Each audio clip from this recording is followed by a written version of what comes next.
Hey, what's going on YouTube? It's Kendall coming at you with another episode, a long overdue episode of Do You Remember? I've had this one kind of in the plan for a while. Just haven't had a chance to upload it. I have been extremely busy with work as of late as a retail manager. Going into the holiday season is just a very, very, very hectic and stressful time.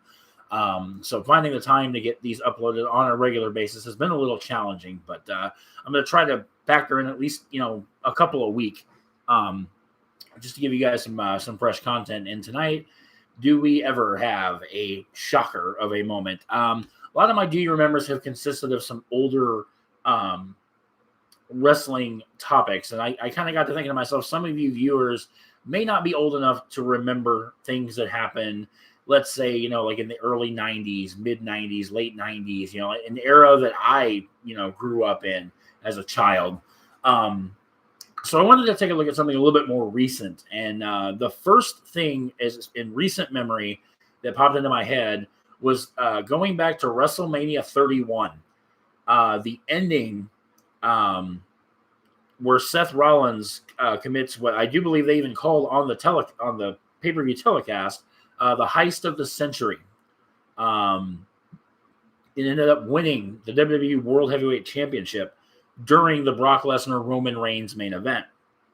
Now, much like I do with all of these, we got to start at the beginning. How did we get here? How did this happen? Well, you can go back as far as Money in the Bank. Actually, you need to go back before Money in the Bank. Go back to June 2nd, 2004, the night after WWE Payback in 2014, where The Shield, which obviously everybody knows was comprised of Seth Rollins, Dean Ambrose, and Roman Reigns, were victorious over Evolution, that being Triple H, Randy Orton, and Dave Batista, in a six-man elimination match. They won with a clean sweep. Although Triple H didn't really seem fazed by it because he, as the Shield is in the ring, Triple H always kept referring to there's always a plan B. Rollins smacks Dean Ambrose in the back. Or I'm sorry, it might have been Roman Reigns. Actually, I think it was Roman Reigns.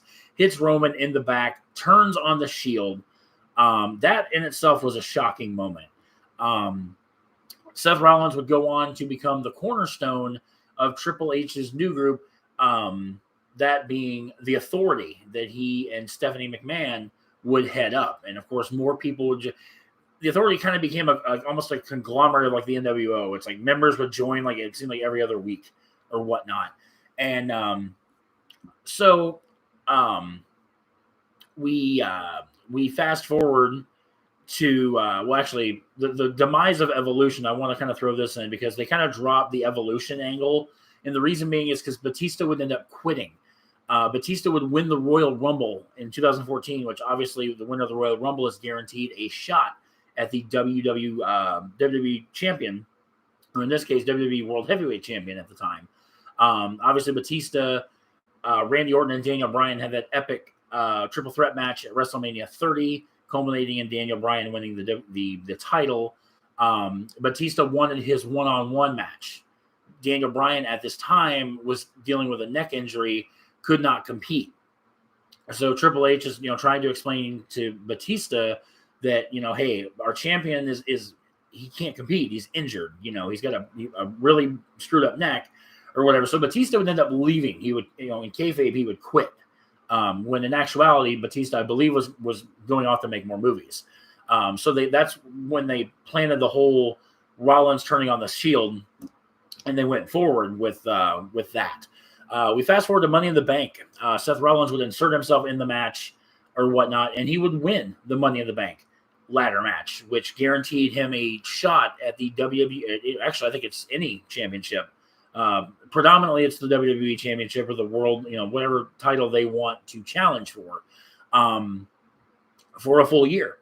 So, Rollins would hold on to this. He'd become the cornerstone, the pillar for the Authority. He'd be the guy doing Triple H and Stephanie McMahon's dirty work. So as we would proceed throughout 2014, Rollins, every now and then would kind of cash in the whole Daniel Bryan thing. they had a actually, I think it was at that same Money in the Bank pay-per-view, John Cena won the belt because Daniel Bryan would vacate the title due to his injured neck. John Cena would win it. He would go on to SummerSlam, get destroyed by Brock Lesnar in that infamous squash match that they had. And then so Brock would hold the belt. Yeah, because Brock would hold the belt going into Mania the next year. We go to the fall.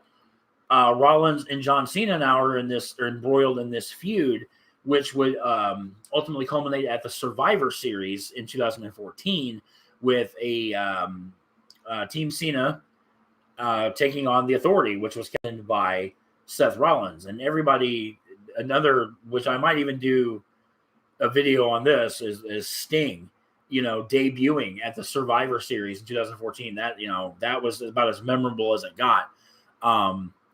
But then, we keep, continue. Rollins is still, he's got this Money in the Bank contract. I'm going to cash this in, blah, blah, blah. We get to the Royal Rumble at this point where Rollins is in a triple threat match against Brock Lesnar and John Cena. Amazing triple threat match. Brock does retain the title, which takes us to WrestleMania 31 and where this heist takes place. Second match on the card is Seth Rollins going against former Authority member Randy Orton.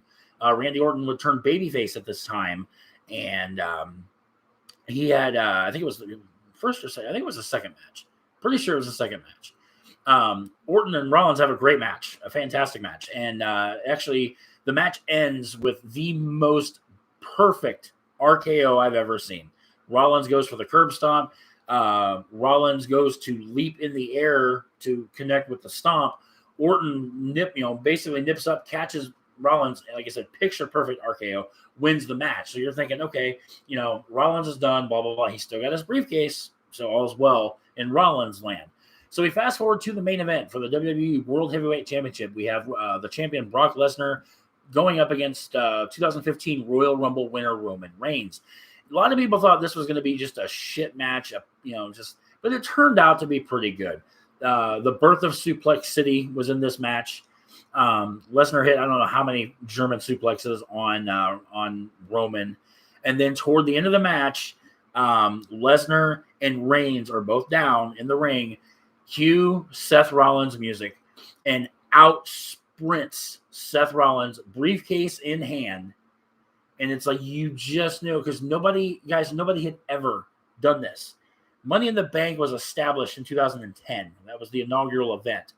Nobody in this would have been 5 years or 4 years, 4 or 5 years, had even tried this.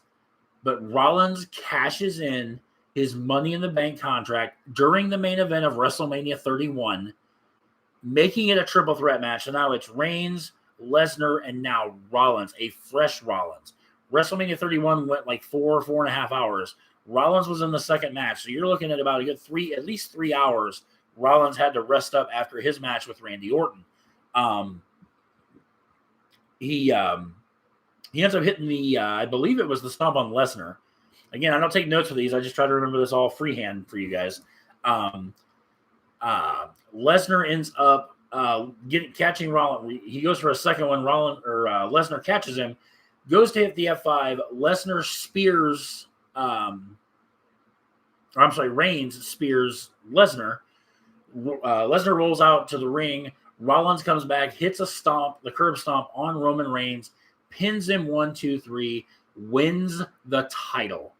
Seth Rollins is going to go down in professional wrestling history as the first guy ever to cash in Money in the Bank on the grandest stage of them all and walk out with the richest prize, which was the WWE World Heavyweight title at that time. Rollins would actually go on and have a really good reign. He would, I think it was Extreme Rules. He beat Orton in a cage with help from Kane. Or no, actually, he hit the RKO, even though it was a banned in the match, but whatever. He had a memorable match with John Cena, who was the U.S.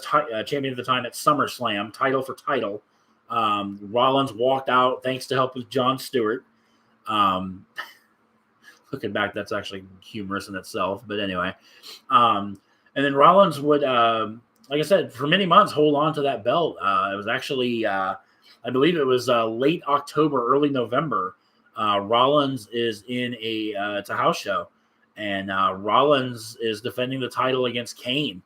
And Rollins goes for, I believe it was a sunset flip off the top rope, like he was sitting on the buckle.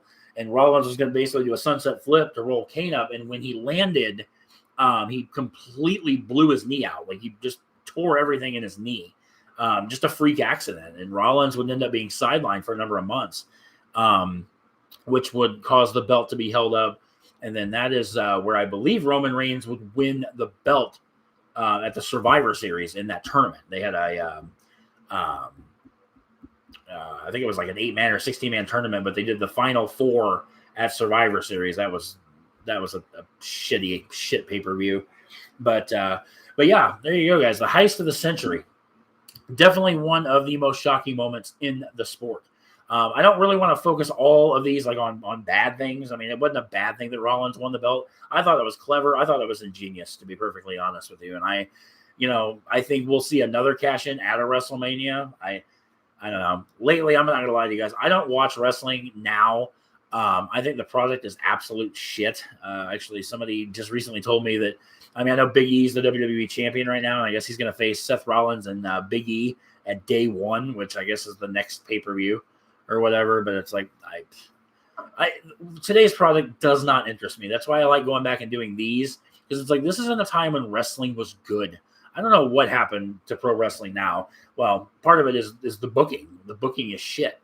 But be that as it may, like I said, guys, in the comment section, let me know a topic that you would like me to review. Obviously, check the playlist. This is going to go into, I think this is episode 6, maybe episode 7. But like I said, if there is a spot in pro wrestling, I do the next one, or one of the next ones I have is going to be the Ultimate Warrior, Jake the Snake, the temporary alliance where Roberts was trying to help the Warrior overcome the darkness, and not really shocking, but it's something memorable, something I'm going to just throw in just for shits and gigs. But anyway, guys, I'm going to hop off here. Thank you guys so much for watching. I appreciate it. Like I said, let me know in the comments any memorable spots or memorable moments in wrestling that you would like me to go back and relive, and I'd be happy to do so. That being said, guys, have a great night, and I will catch you guys in the next episode. Take care.